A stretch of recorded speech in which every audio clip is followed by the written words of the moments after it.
Okay, let's just jump right in. We're living in this moment of just incredible technological speed, right? We're Yeah. building AI that can process, well, everything in seconds. Right. But there's this paradox at the heart of it all, and that's what we're going to get into today.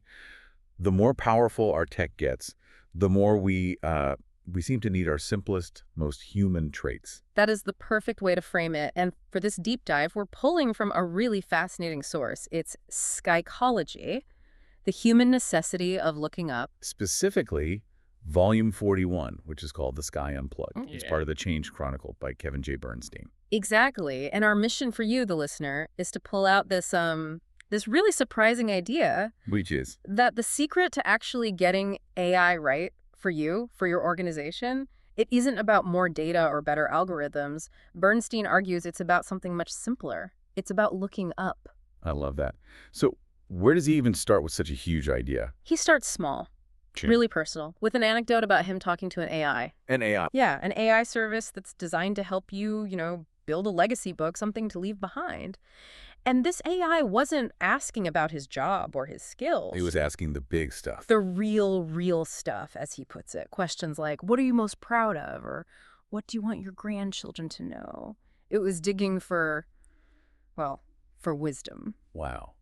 So he's talking to this AI on his phone, and he's listing off these simple pleasures, right? Things like walking on the beach, coffee, his wife laughing. And I love this detail, the ridiculous joy of getting mud splashed on his 4x4. Just these small human moments, and then mid-sentence, he just stops. Why? What happened? He stopped because he actually genuinely looked at the sky. Not just a glance. No, not to check the weather. Yeah. A real intentional pause to just take it in, and that was the moment of realization. He realized we've basically engineered our lives to avoid that exact moment. We're always looking down at our screens. And his observations on this are, well, they're a little painful because they're so true. Think about an airport. Oh, yeah.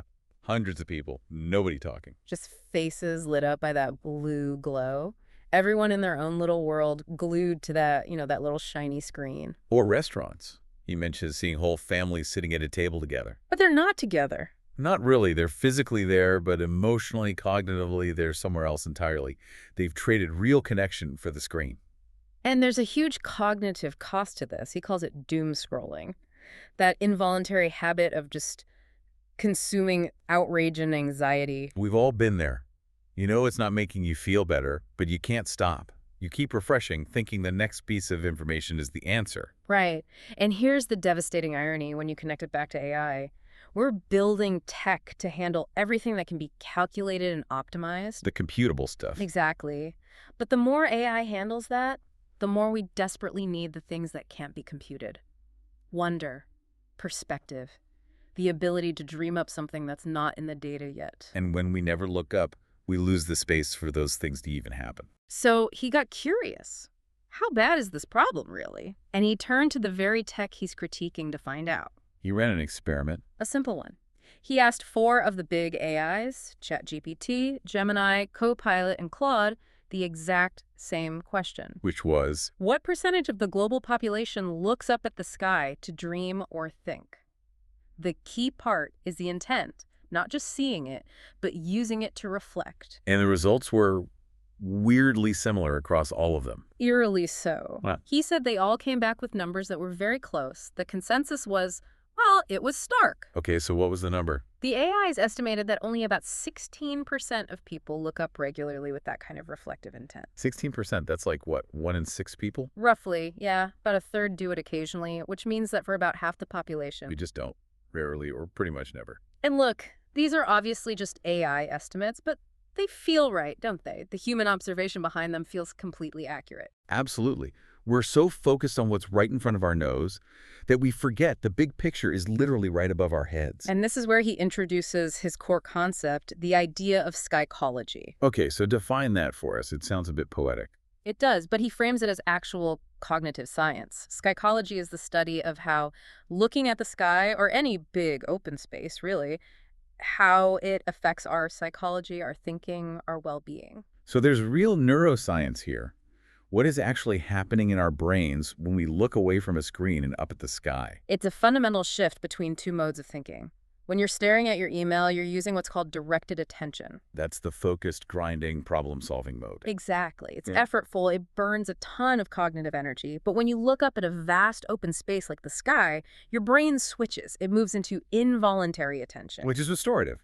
Your mind can just Yeah. wander. It's the diffuse mode of thinking. A directed thought is like a spotlight, very intense but very narrow. Diffuse thinking is like a floodlight. It lets your brain make these weak, unexpected connections between ideas that seem totally separate before. That's the classic aha moment. That's it.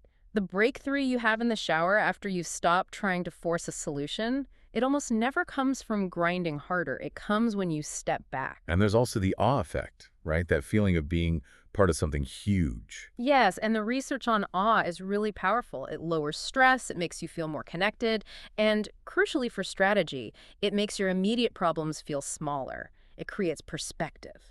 Kids get this. They'll just lie in the grass and find shapes in the clouds for hours. They're not wasting time. They're practicing wonder. And as adults, especially in a corporate setting, we've forgotten how to do that. But if you look at history, this isn't some new age idea. It's how genius has always worked. Okay, let's talk about those examples because this isn't just theory. Not at all. The prime example is Steve Jobs. Everyone knows about his walking meetings. He had a 10-minute rule. If a problem wasn't solved in 10 minutes of talking at a table. Everybody got up and went for a walk. He was forcing that shift to diffuse mode. And it worked. The iconic iMac G4, the one that looked like a lamp, that design was conceived while he and Joni Ive were walking through a flower garden. Not in a boardroom staring at a slide deck. And never. Or look at Einstein walking for hours every day.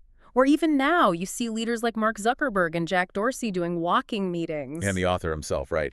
He talks about his time as a CTO in the mortgage industry. Yes, a super technical, high-pressure job.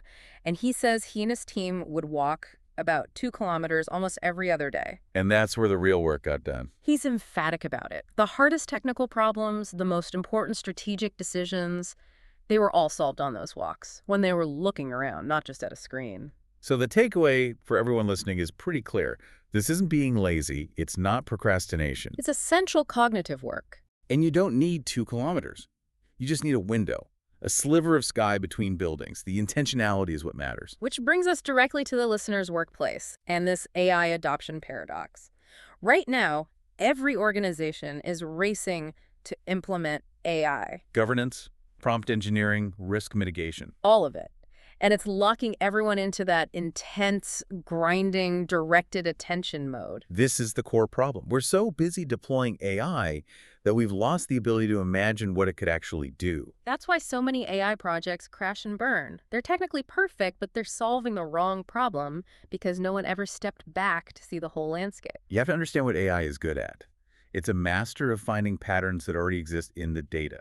It's an optimizer. Right. It works within the known data set. But real transformation, the new business models, the big breakthroughs, that requires seeing a pattern that isn't in the data yet. That's a human leap of imagination.